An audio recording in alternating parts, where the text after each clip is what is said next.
Yeah, we're gonna be looking to add an air conditioning laundry room. This is a Chase, recognize, and I'll show you that, point that out to you downstairs.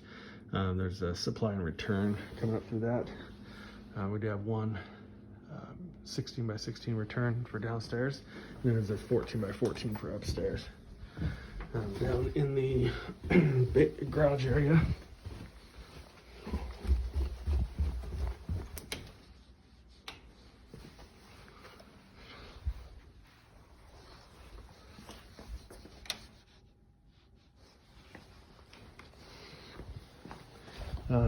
they did have some water damage, but all the supplies are fed through this main trunk down here, and it turns the corner, goes through this soffit here.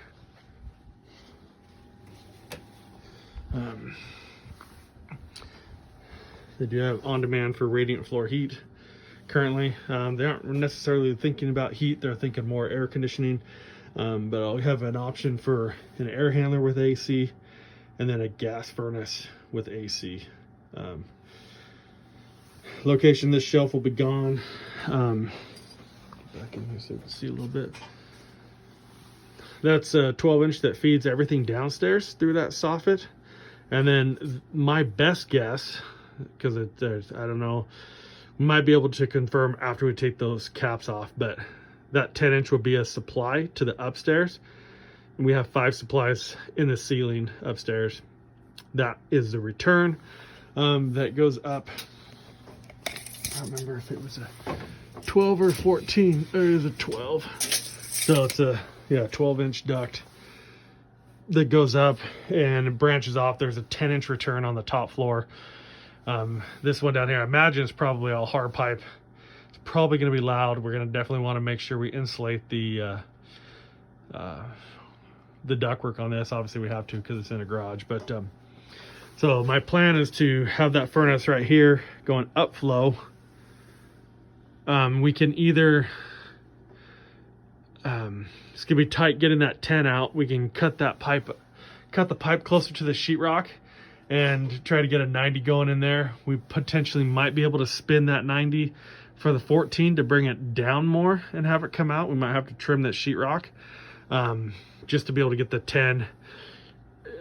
So my thought is that we would sort of hug that ducting close, cut that 12 short. We can either cap off the top of the duct and put a 12-inch 90 down. That wouldn't really be the best for airflow. It'd almost be better to bring our ducting up past the pipe. We do have about 4 inches from the pipe to the ceiling.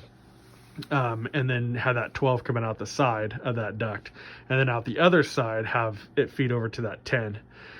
We could potentially leave it, we have 46.5 inches. So we got plenty of width. It's only going to be a 17.5-inch wide furnace. We could probably leave 4 inches of that pipe exposed and put a Jiffy damper in it. Maybe a little more like 6 inches, but we want to definitely leave enough room for that return to come down. Probably wouldn't hurt to step it up to a 14 right away.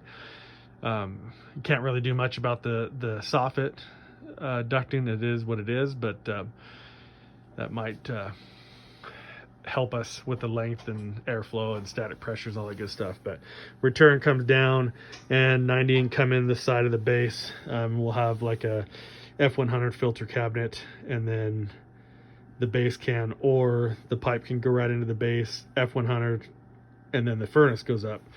Either way, given all that power behind all this.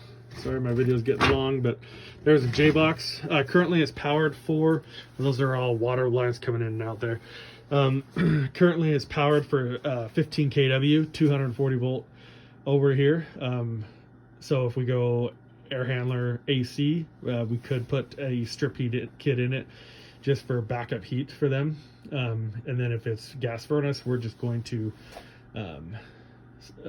convert that 30 amp circuit over to 120 and land it into the furnace. So AC going right on the other side of the wall. Reference that pipe. The AC is just going to be just to the side of it, so just run the line set straight through. Concrete does come up quite a ways on top of that wall. So yeah, electrical It's down here as well. Siemens panel, pictures on company cam. Furnace breakers here, 60/30. I have not found the AC one. I'll look at the meter. It's right on the other side of this wall outside. It might actually have the breaker in it for the AC, but I will confirm that. Gas line does come in right here, go over through all those water lines, those bibs. So, but the meter and stuff is on this side of the house. We're just gonna run a new gas line for that gas furnace option on the outside. I'll show you that in the next video.